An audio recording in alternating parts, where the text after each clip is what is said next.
Well, good evening, everyone, and welcome to another episode of The Shift. My name is Mark Jeffrey, and I'm here with my co-host once again, Linda Lehman. Tonight, we're going to have a wee chat about courage. And, you know, when you feel like you have no courage, and it's interesting because what's up on our screen right now, courage isn't having the strength to go on. Courage is going on when you don't have the strength. And that has really been a huge factor in my life. And I know that it's in everybody's lives because it's that day that you kind of wake up and you kind of flop your arms to the side and flop back on your bed and going, why do I even bother? You know, it's just that things are getting so piled up on top of you that you can't think straight and you don't want to. You want to be somebody else, it's so bad, and you just don't even have the courage to lift your head off the bed or roll out of bed or even attempt anything at all. That's a very obviously debilitating type of thing happening in your life. But how we react, and we always talk about that, how you react to things and how you act upon those things is going to make it, or actually I guess make it would be the best word, make you move forward and, as Linda says, get unstuck. Because we do get stuck in these places and we just don't see the other side at all. It's like there's this big blank wall right in front of our eyes and all we can see is doom and gloom and all the ugly things. There's not a ray of sunshine anywhere to be found. What do? You know, how do you deal with that? Or do you just let it go on? Because then what happens is that's just going to keep roller coasting its nice little ride into depression and into darker thoughts. And that deep hole way down there, that's a lot harder to get out of if, like we always say, checks and balancing. You know, check yourself. What are you thinking about? Why do you think it is? It could be, I'll start off here, Linda, and you jump in. You just had a bad night's sleep. Could be just a bad night's sleep. So you wake up, you're tired, you're groggy, you don't want to do anything. And so what? You're going to smash the whole rest of the day because you had a bad sleep? Well, you know, it starts there, right, Linda? It does start there, and I love starting at the beginning when the day is just getting on with itself, and we're laying there. And I know I've had moments like that. I know you have too. As you said, everybody does, where you've tossed and turned. Maybe you've focused on things that you didn't get done, and now you're worrying about it. And you're right, just a bad night's sleep. And it's funny because we can choose to stay in that grumpy, grumbly mood, and it totally impacts the entire rest of our day because we're truly pre-paving how the day is going to go. What I do, Mark, is I'll find myself in that situation, and thank goodness I recognize it, and so I'll ask myself, is this the way I want my entire day to go? Is this how I want to feel all day long? Yeah, that's a good question. I used to do that on chemo day. I'd wake up and going, great, it's chemo day. You know, and then I started challenging myself with, like, what's the worst thing about it? You know, and you know what? Here's the thing, guys. Now, don't really laugh at me because it's not fair if you do that. The worst thing was I had to drive there and find parking. That was the worst part of it. I dreaded it all the time. I got to drive around the block 40 times, find parking. You know, that was the worst part of that day. And every Wednesday, I'd wake up, I got to find parking today. You know, but here's the thing. I started putting luck on my side. Up here, the parking's a loony. Okay, we have loonies. So I kept putting this loony right by my bed on the. A loony is $1. $1. Okay. Yeah, sorry. We have loonies and toonies. And we'll probably have fiveys coming up here too. It's all metal money that weighs down your pockets. That's all that it does. But anyways, okay, so the loony $1, I would put on my bedside table, and I'd say to myself when I went to bed at night, I got all the luck in the world. You know what? That loony is going to find me a parking space tomorrow. I'm just going to drive up, parking space is going to be there. No more worrying about that dreaded waking up going, oh, God, I got to find a parking stall. And you know what? Honest, swear on the Bible, my luck changed. Because every single time I went there, somebody's either just pulling out or there was a nice bank of spots available for me. And sometimes I didn't even have to pay the loony because I found parking on the street. So, it changed my attitude about it, because then I thought, okay, now I'm pushing my luck. I'm going to wonder if I can get closer to the door, But then it became a challenge and fun and spirited. So how can you change that, change that frown upside down? I know it sounds ridiculous. And when you're in a bad mood, when somebody says that to you, you want to punch them. We know you do. Yep, we do. But it works. Not a good idea. No, not a good idea to punch anybody. But actually taking that frown and turning it upside down, doing something, saying something to yourself that makes you giggle will pull you immediately out of that funk. It will. And I love the game that you played. This loony is good luck, and this means that I'm going to find a great parking space right out of the chute. What you did there, Mark, is you set that intention. Mhm. Your intention all of a sudden moved from I'm not going to find anything good, so I'm just going to be grumpy about it, to, hey, this is my good luck charm, and I'm going to find something really good. You put that out there, and people can poo-poo energy all day long and poo-poo the law of attraction all day long, but the fact of the matter is, whether you believe in it or not, it works. When you set that intention out there and you get up and you shake yourself a little bit and say, you know what, today is a great day. But see, here's the thing, though. Right on the heels of that, though, Linda, you can't in the back of your head going, I don't really believe this, I'm just saying it. Exactly. It has to be like, I knew. But here's the thing, I learned this from somebody else. I didn't wake up one day and say, hey, I'm going to do this, and I'm so smart. I learned this from somebody else. I had a girlfriend who just, that's the way she, everywhere I go, there's a parking stall right in front. She would say that every time we go somewhere, and there always was. And I started kind of doing that, pretending I was her, because I couldn't, I never found a parking stall. I mean, I was like, back of the line, here you go. It didn't bother me because I now always think, well, good, now you're going to get a little bit of exercise today because you didn't do something else. So it didn't ever bother me. But then I thought, when it's pouring rain, you kind of want to have luck on your side. And so I started thinking like her, like when I was going, yeah, there's going to be a parking stall right there for me.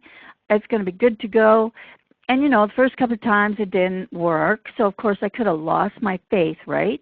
But then I kept thinking, well, maybe I'm just not into it enough. Maybe I really don't believe it. And I had to be honest with myself. I really didn't believe it. How could everybody or anybody find a damn parking space every single time? There wasn't one time I was with her that there wasn't a parking space right in front of anywhere we went. We went to, concerts. Boom, there's a parking stall. We went to the show. Boom, there. I could not believe it. I thought, there's no way. And then, again, I got my lucky loony out, and I really believed in it, that I had to give it to something else to get me going. Like, okay, I had to believe Cher's belief, and I had to believe that I did have a lucky loony. Right? I had to believe those things in order for them to work for me. And then when they showed me the way, I was able to believe it myself. And all of us are going to be like that, whether we choose to actually admit to it or not. None of us are strong people. Remember, we're talking about courage and strength here today. None of us are that strong. We either have to learn it from someone and we have to believe in something else or someone else that will help our beliefs grow inside of us. Because we're human beings. We talk about this all the time, right, Linda? Oh, that's right, Mark. And you touched on something very important here about believe in somebody else or believe in their belief first if you need to. And that is so true, especially in coaching. The way I got started was, I believed in quite frankly, Bob Proctor's belief in me. Mm-hmm. And that's the way it started out, because I was learning these concepts and finally grasping and understanding them, but I would still be asking those questions. Really? Is this really true? Does this really Mm-hmm. happen this way? But over and over again, I was being shown evidence. And Bob would say, if you can't believe in yourself, believe in my belief in you. Mm-hmm. And that was so powerful, because every time I would start to question or start to doubt, it's just like, oh, wait a minute. Bob believes in me. He believes I can do this. He believes that this is real. Okay, I'm going to push a little bit further. And then positive things started happening. Things started happening the way I wanted them to happen. And I realized that it was based on my growing belief in the universe and energy and source and in myself. And so it would take baby steps, a little bit further, believing a little bit more and a little bit more. And then the evidence was right there in front of me. All I had to do was recognize it. It was always there in front of me. But, when we're stuck in our doom and gloom and we feel like we don't have the strength to move on, that's all we're focusing on, where if we would just open our eyes, the world is right there. The success that we want is right there in front of us. All we have to do is receive it. Exactly. It sure is. But, again, we have to, hammer this home. You're not going to be able to see it that way. But you have to have one piece of strength and one piece of courage that if you need help, you need to ask for it. You need to find it. And I know a lot of people, there's tons of different ways. Like we could probably spend 7 hours just talking about this alone, because there's books out there. There's, you can audio books. I know a friend of mine, it has a very, very demanding job. Loves it, though. Loves it. Would not give it up for love or money, I don't think. But goes there every day. But he's got his inspirational headphones on as he's going on his commute. It's a long commute, too. And that part of his day is sacrosanct from everything else. It's just, this is mine. And it doesn't matter what's going on around him or anything. But that's how he gets inside of himself in order to take on the demands that is required of the position that he holds and he loves.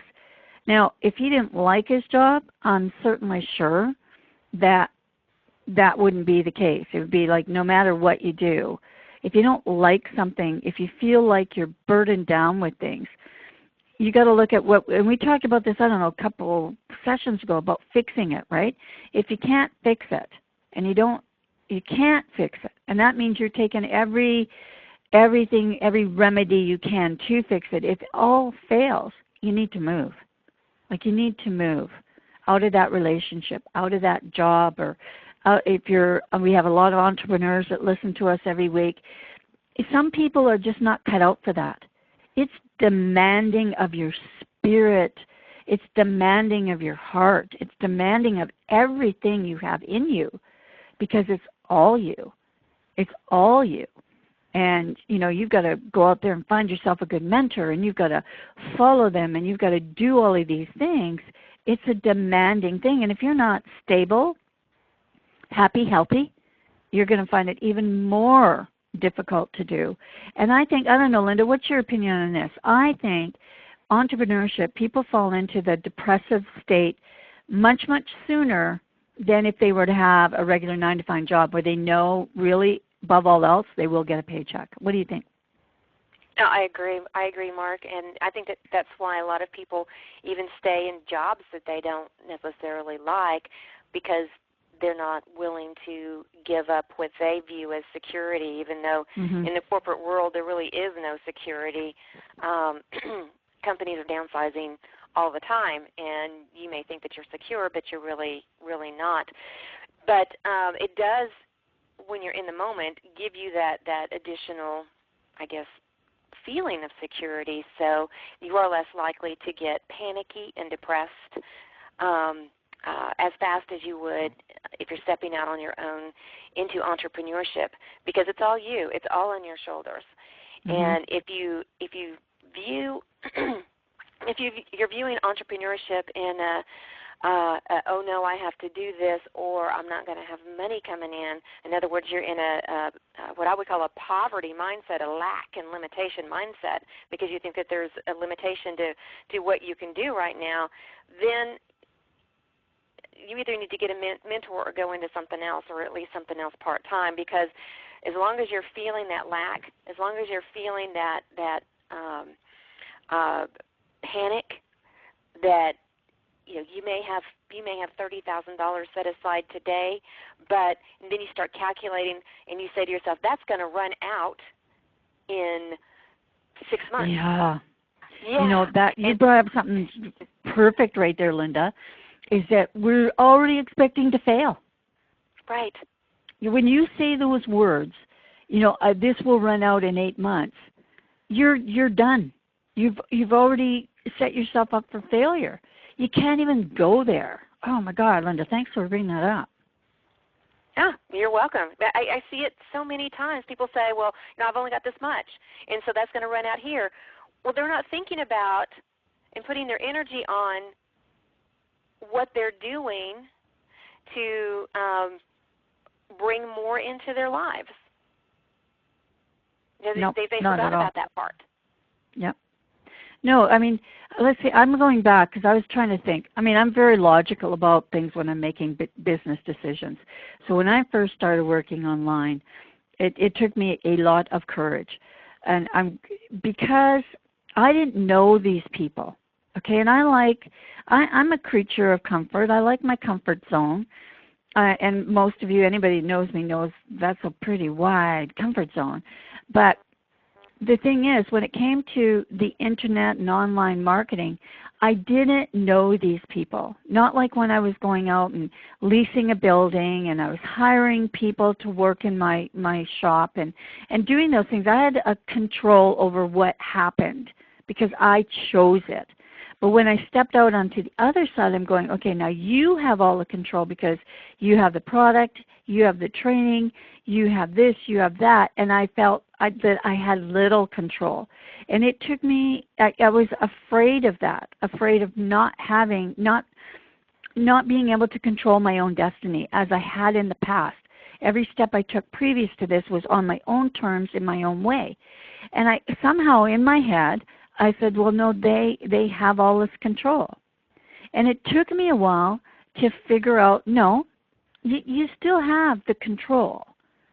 You have to have the courage to listen and learn some new skill sets, because you certainly do need them. Trust me on that one. But I didn't really need the courage. But in a way, yeah, I had to trust that someone I didn't know would not lead me down a garden path and take all my money and run. So I was cautious, but I still took the step. And that's all we tell you about every week that we're here. Be cautious, get all the facts, and make a good decision for yourself.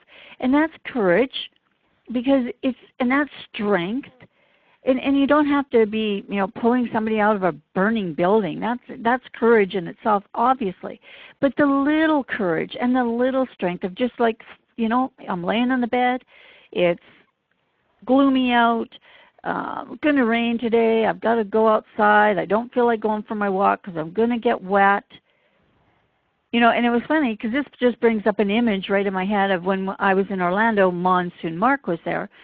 And it was just, every time we had an opportunity to run outside, it was like, the meerkats, our little heads came up. We saw a glimpse of sun somewhere, grab the dogs and run.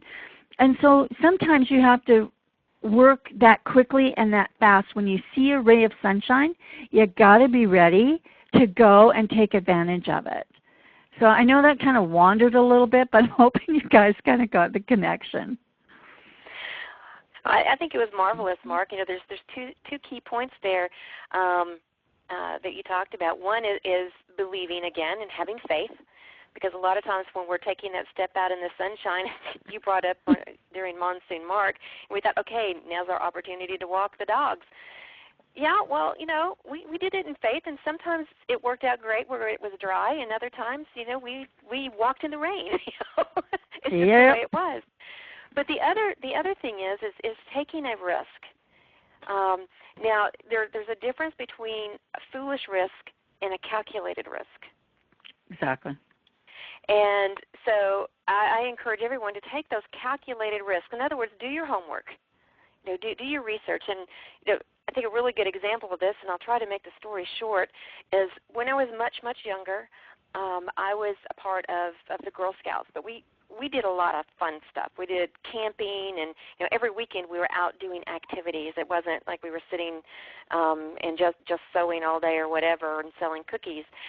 We did activities, and there was one activity that we had a lot of fun with. But was it risky? Oh, yeah. Some people would think that we were crazy. We actually brought in a guy from the university who taught us how to rappel, which is like going down the side of a cliff on a rope. He taught us how. And so we went out several weekends, and we went rappelling. Now, anybody would tell you if you're standing on the edge of a cliff and now you're lowering your hips down that that's the craziest thing that you would ever think of to do. Why would you jump off a perfectly good cliff, right? Yep. But we did it. It was a calculated risk because we did our research. We did our homework. We took all of the safety measures that we needed to take to keep us as safe as we could be. It was still risky, but we did it. I mean, when we were first learning, some of the girls didn't put their hair back, and so when you make that jump, we started jumping out of tree first.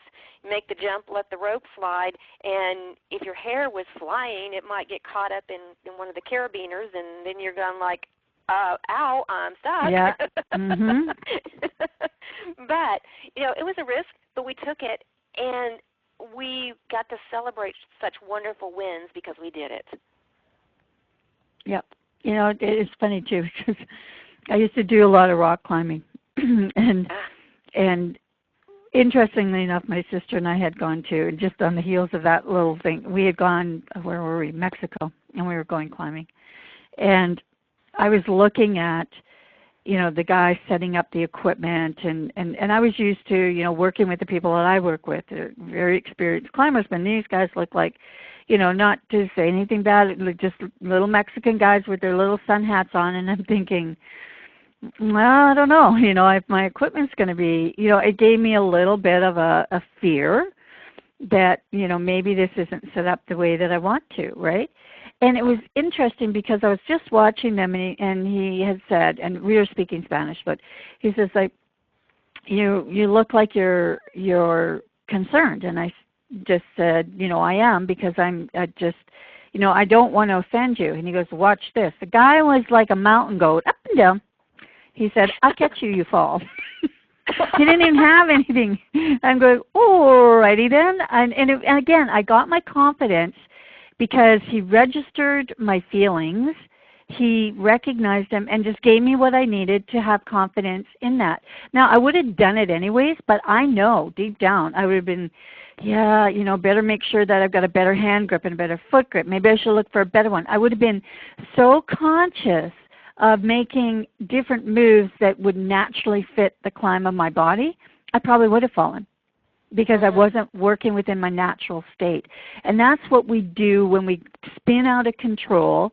We find ourselves, stuck somewhere. You're not operating in your natural state. So, it's not a really good time to make decisions, like decisions when you're angry, decisions when you're depressed about something. It's that you get mad at your boss and throw your papers at him and say, I quit, and walk out the door going, what the hell did I just do? Not good ideas, folks. It's better to, just walk away where you can think inside your logic mind.